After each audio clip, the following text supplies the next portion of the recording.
touch her like that.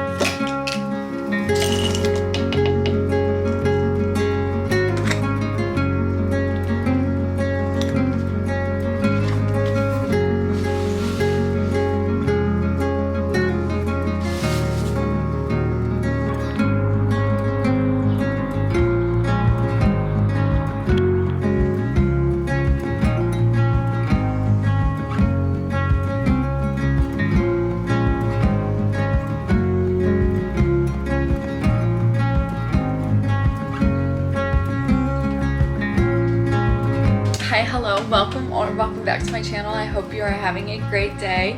Thank you so much for clicking on today's video. Let's yap about some books, but first I want you to go grab a drinky, a coffee, a matcha, a tea, a glass of wine, whatever your little heart's desires, and let's yap about some books. Today I have my take on a brown sugar shaken espresso.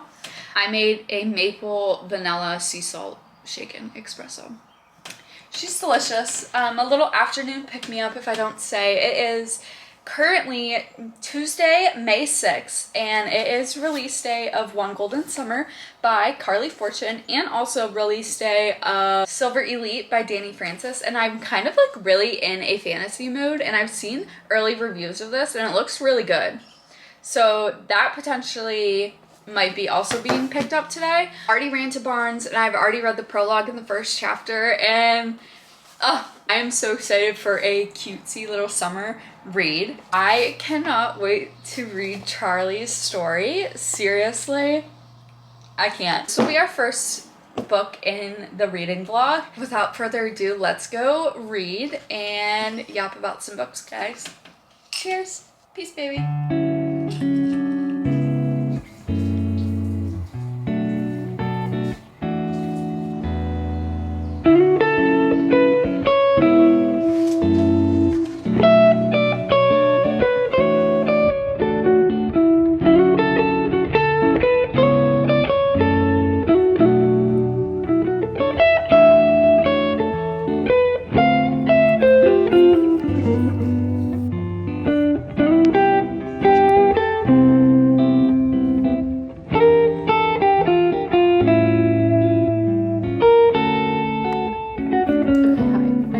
To give you guys a little update.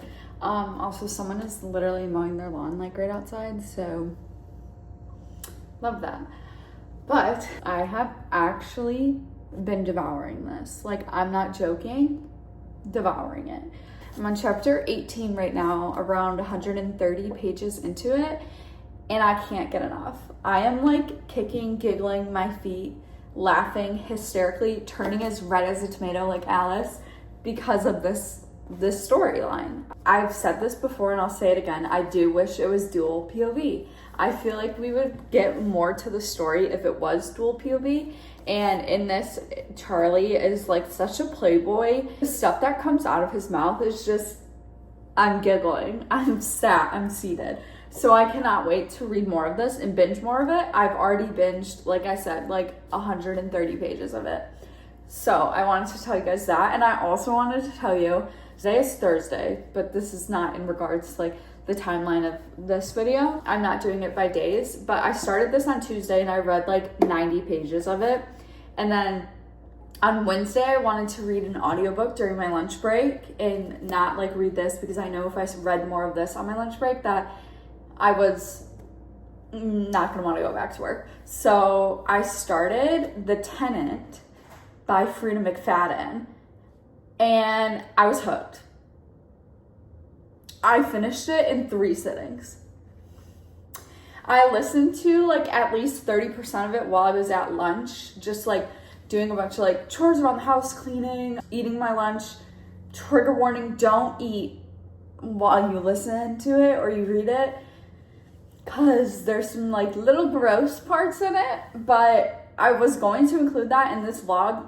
I ate it up. Left no crumb. Sis didn't even stand a chance. Sis didn't even get a video.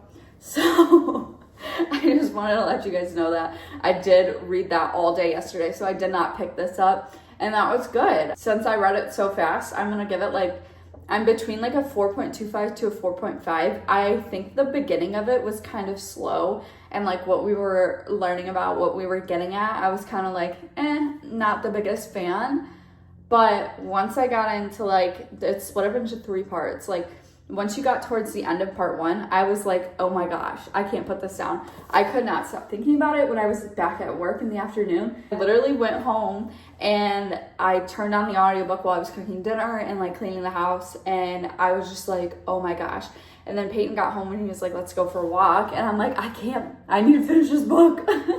So we went for a walk and I came home and I finished it because I was just like, the cliffhanger just completely like, was not expecting that. I had a small theory of who and what and why, but I was not expecting that, like the way that it went. So it was definitely twisty, and it definitely was like held my attention. Definitely needed a thriller. I'm gonna read more of this today and we'll see. I am using my bookmark from Allie Rose Co. and I feel like it fits it perfectly because it's like a little towel. Anyway, I'm going to read this for a little bit.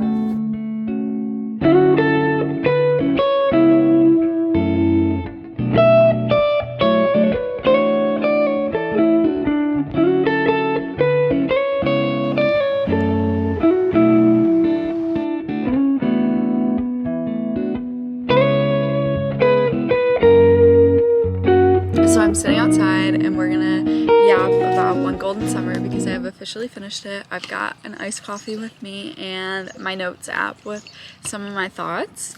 For starters, I think I am between a 4.75 and a 5-star for this book. And I'll kind of explain why it kind of got knocked down from a 5. So in this book we're following Alice, and her grandma recently had a fall and she was injured, and she's kind of upset that she couldn't go on her Alaskan cruise. Alice decides to take her grandma to the lake house that her grandma took her to when she was 17 years old and like have a summer of fun, and good things always happen at the lake. So they go and stay at Nan's friends John and Joyce's old lake house, and while she's there, John says that there's someone taking care of his property, and that is Charlie. I felt very nostalgic with this book, and it literally made me like want to rent a house on the lake and go and stay there. All the mentions and like the summer that they have, and going back to being when they were like 17 years old and creating a bucket list and like doing all this stuff was just so nostalgic and fun. Like anyone would want to do that and go back and live when they were 17 years old and do things that they didn't do or wanted to do or anything like that. So I felt like that was fun, and her bucket list was cute. And I will say that they did do pretty much everything on the bucket list as well, which was awesome because I've read some books that make a bucket list and they don't even do any of the things on it. Sorry, Deep End, I'm talking about you. So like she makes a bucket list of like 17 different things. I'm not going to show you exactly what they are, but 17 different things. I loved that aspect of it, and that we did get that. The little highs every summer after, and how Alice wanted to so badly to be like friends with Percy, Sam, and Charlie in the original book during one of the summers that she did stay there, and how she wanted to be friends with them but she was too shy. And just seeing her like come out of her shell, her nickname is literally Turtle in the book, and she comes out of her shell so much and she just grows tremendously throughout this entire book, that I think is something that's so important and was so cute to see. Someone who loves photography, I loved Alice's job and career and like what she does, and how much photography is brought up through the entire book, and how she's always taking pictures and why she's always taking pictures, and just how it feels for her. And I relate to that so much because I'm always the one taking pictures and I'm always the one behind the camera.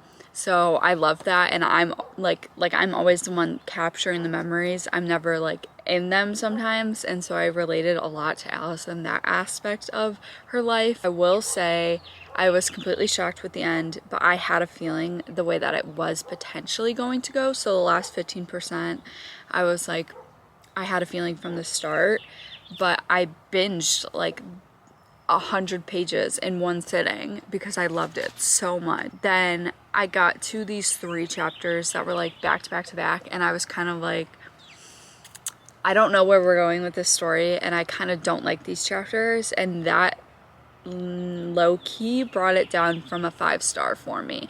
I still think I am gonna rate it 5-star, but those 3 chapters, I was like, you're 35 years old. Why are we acting like a 17-year-old? I know that was the premise of the story, was to kind of like relive those times. I was just like, you're 35, what's going on? And it did make sense towards the end of the book. You figure out why those 3 chapters like happened and why one of the characters was being very like distant and like spacey. Overall, I really enjoyed this book, and I would love to sit at the beach on a lake and read it.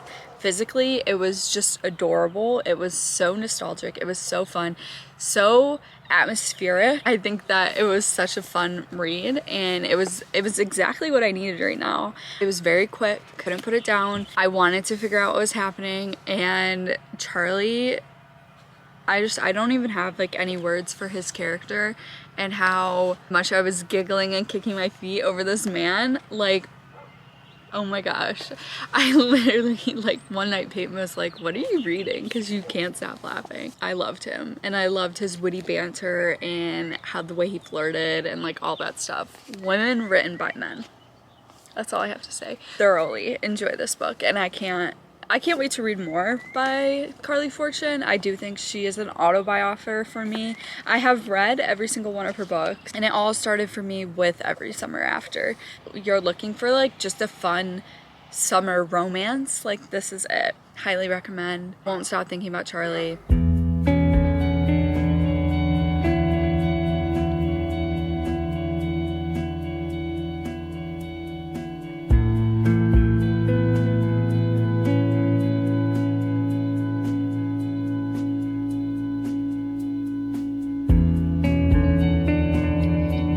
My next read is going to be Riding the High by Paisley Hope, and I've already read like maybe 4 chapters of this, and it's cute so far. I'm curious to see where it's going to go. Ginger is a teacher, and she also works at the local bar. Cole is the new sheriff in town. I don't have much yet. I haven't gotten to their Vegas trip, but I'm just at the topic of their Vegas trip, so we'll see. Anyway, happy reading. Peace, baby.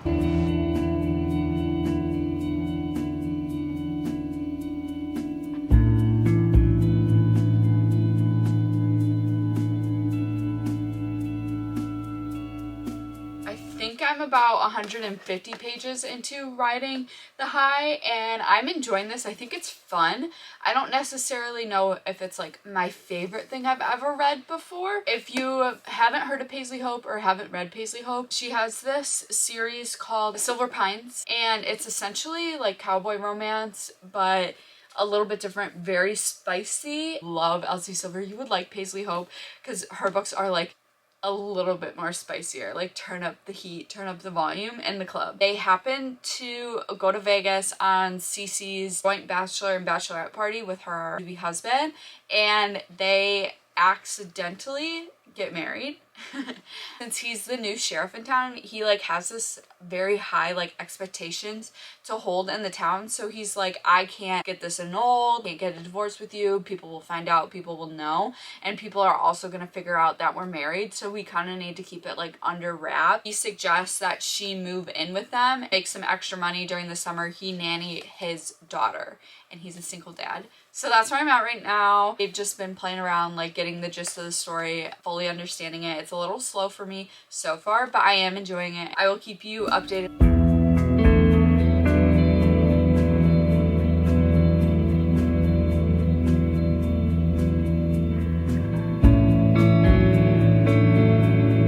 I wanted to give you a little rating review on done Riding the High by Paisley Hope. I'm going to rate this like a 3.5 stars, which is kind of sad because I did enjoy the other 2 books. This one was fun. I really enjoyed it, but I felt like it was very surface level and it was very lustful. I felt that there could have been more development between the characters and everything that they went through. There was a lot happening in this book, and you see a lot of the other couples in here as well, which I enjoyed and I liked because Holding the Reins is probably like my favorite of the series, and Training the Heart was pretty good too, but this one was okay. It was spicy. I like how it built up to the Vegas part, and then it was everything like after Vegas. After Vegas, it does like a countdown to like when summer's over and when Ginger will leave, because since Cole is the new sheriff in town, he kind of has to hide this like scandal that he got married in Vegas from the town so it doesn't get out. The last sheriff just got cut off because of a scandal, so he's like, I really need to like do good and like be good. The town hears that the sheriff got married in Vegas to the soon-to-be congressman's daughter. It would be like a whole like debacle sort of thing, and Ginger's family is like so against her like dating anyone. They just want her to marry someone that they give her, like an arranged type of marriage sort of thing. Between Vegas and when they got together for like the first time was really like drawn out, and I just did not, the tension just wasn't there. So again, I think it was fun. I think it was something that was cute. I don't really have much to say about this book other than it was just a silly, goofy, fun cowboy-ish romance, even though it wasn't like cowboy, but like small town romance sort of vibe.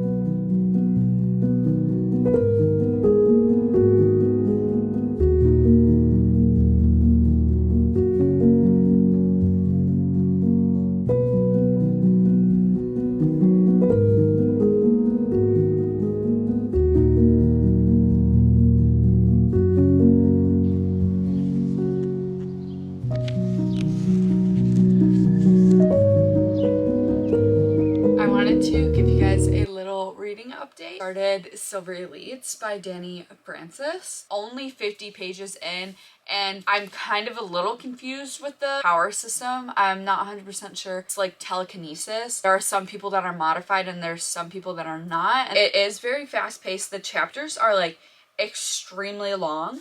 Just got to like an interesting part and she's being like interrogated. So that's all I'm gonna say like for that. But I'm curious to see how this plays out because I know that there's a lot of talk and speculation around this on the internet right now. Yeah, let's go read, peeps.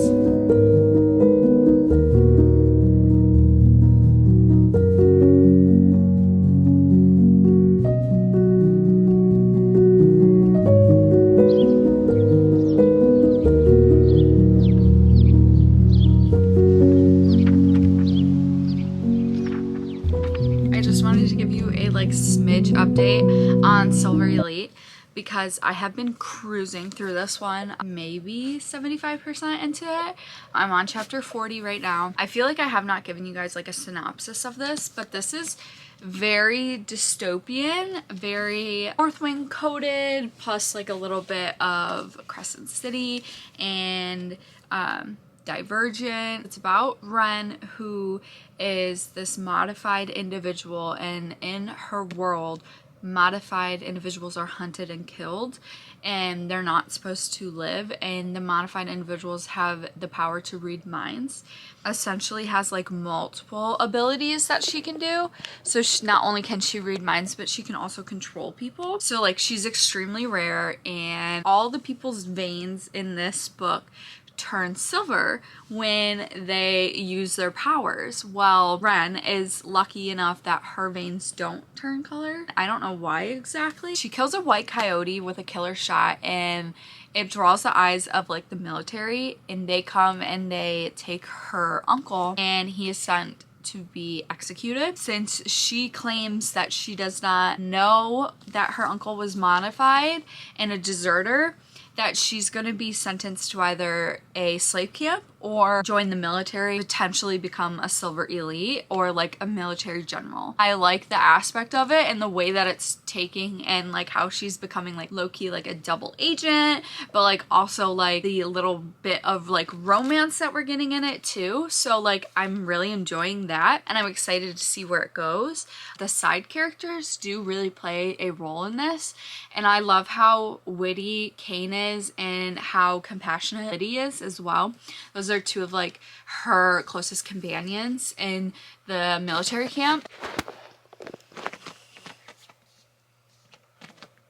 Truly have no clue where this is gonna go. Something just happened that could potentially get her caught and in trouble, because she's basically fooling to the entire military that she's not modified, and like to the entire world she's not modified. I'm curious to how she's gonna keep this held up lock and key much longer. Anyway, I'm gonna go read a little bit more. I think I might finish this tonight. Just look at my nails compared to the book. I think it's so pretty.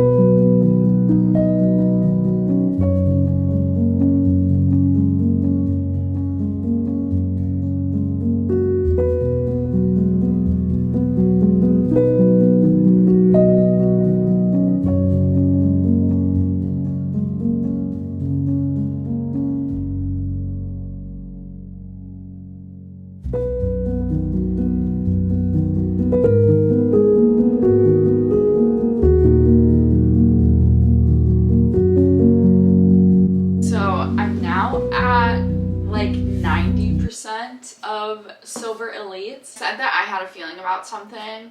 I was like 50% right, 50% wrong. I did get individual that I thought, but I didn't get like the premise of it. I don't know, that doesn't make any sense. I was like a little shocked. I still think she might have like something else going on, and we also just figured something else out about her, which was pretty interesting, and she kind of just got herself into like a pickle. I have no clue what's gonna happen next, and I have no clue how this is gonna end. I have like 50 pages left. For ratings for this book, if something like spectacular doesn't happen in like the last like 50 pages, which I'm sure something will, I think I'm chilling around like 4.5 stars. But there is like a few parts in here that I've gotten like distracted. I'll discuss further after I finish. So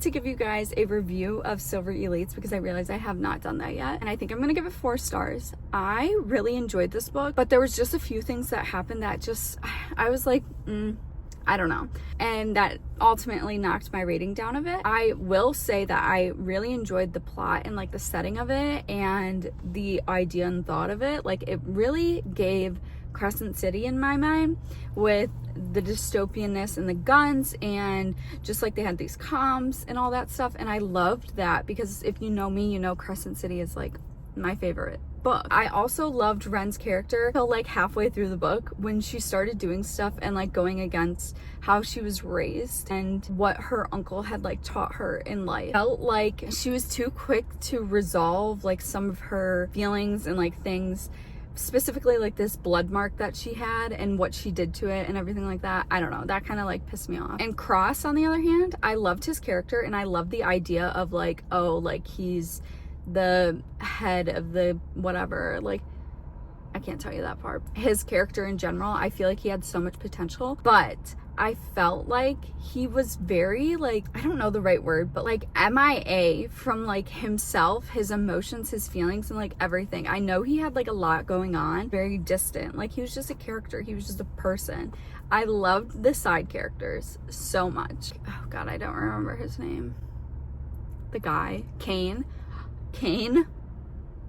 I loved him. I thought he was hilarious. I also love that it kind of gave like Fourth Wing vibes, kind of, with like their training in like a military academy. It had all the aspects to be like an amazing book, but there was just a few things that like kind of towards the end fell off, and then the ending just literally ended. It just ended. Like, I wish I filmed myself reading it because it was supposed to be a cliffhanger. It kind of was a cliffhanger, but it literally just stopped. And I was like, cool. Again, 4 stars. I will recommend it to anyone because it was such a fun read. I love anything that's like dystopian vibes. Like a lot of people were comparing it to Hunger Games or Divergent. I have not read those. Maybe I read Hunger Games or Mockingjay in middle school, but I never like physically read them. That like says enough about the book and everything. It's been a few days since I finished and I have not thought about it. I've thought about like where it could potentially go in the future if there's a second book, but I don't know if it's gonna be a series. I feel like it's gonna be a series. I'm not sure. Anyway, that's all I'm gonna say right now. If I come up with anything else, I'll be back. I'll be back. Okay, bye.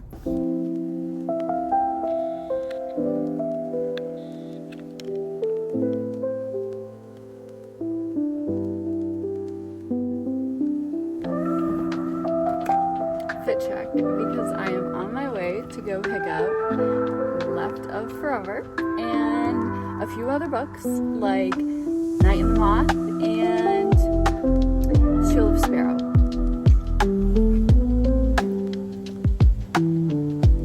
We're meeting with Mick and I'm so excited to meet her. So, peace.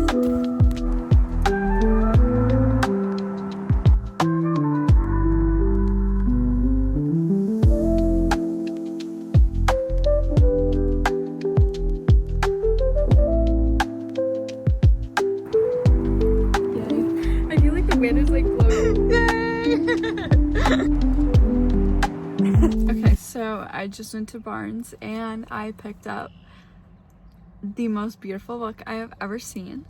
Oh my Lanta. Like the blue foiling on this is just stunning. And then the sprayed edges. Oh, I can't wait to read this. Seriously.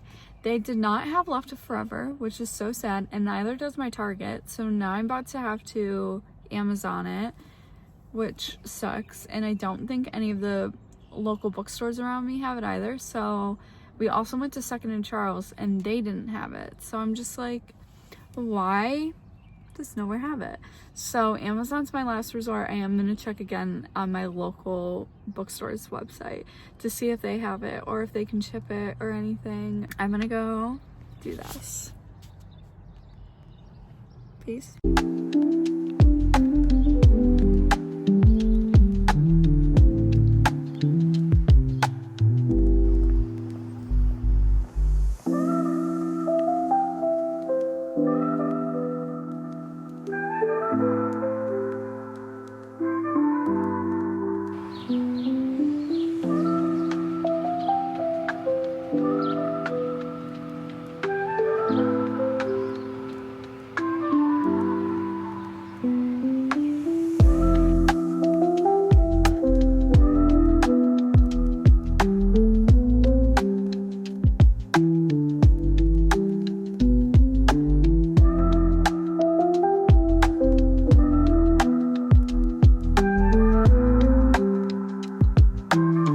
I just wanted to give you a little update on The Night and the Moth by Rachel Gillig.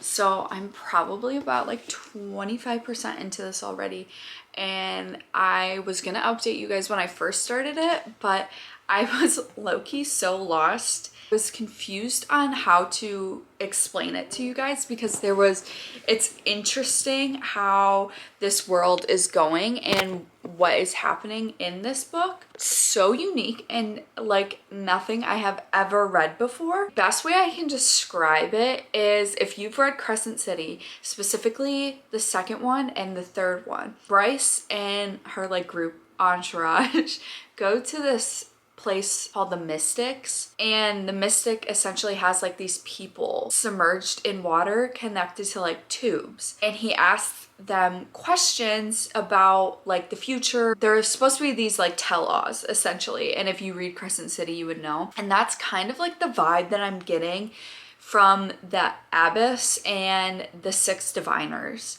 but we're only following number 6, and it's all like in her POV. Abbess is like this nun who takes payment from people and submerges 1 through 6 of these girls into water to tell a person's future. The abbess has found all 6 of these girls at a time when they were really younger and they had nothing going for them and their lives were just a mess, or something was going on with these girls in their lives, and she took them and stripped them of their name and identity and anything that happened in the past, and they have to wear this like thing across their eyes like this, essentially. It's very interesting and it's different than anything I've ever read before, like I've said, because like just explaining that just sounds so weird, and that's only touching the top of it. Basically, the king comes in and he wants his fortune told, and 6 reads it for him.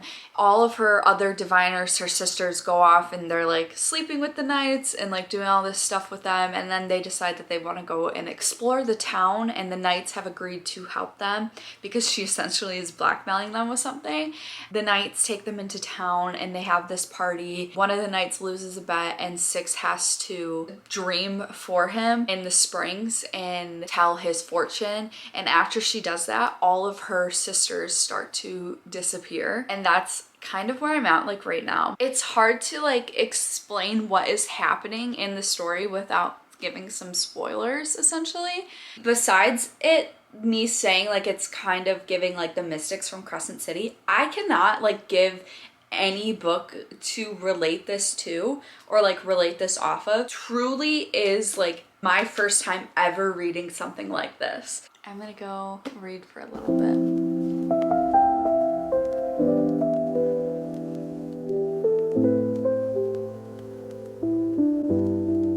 Give you an update on The Knight and the Moth. To be honest, I think I might soft DNF this. I'm about 50% into this, and while I'm really enjoying it and it is a fun read, but it's very gothic and I don't think I'm in the mood for something like gothic right now. Don't feel 100% connected to this story and this storyline at the moment, and I think this would be a good time to soft DNF before they go on to like another quest. Just not something that I want to read like at this moment.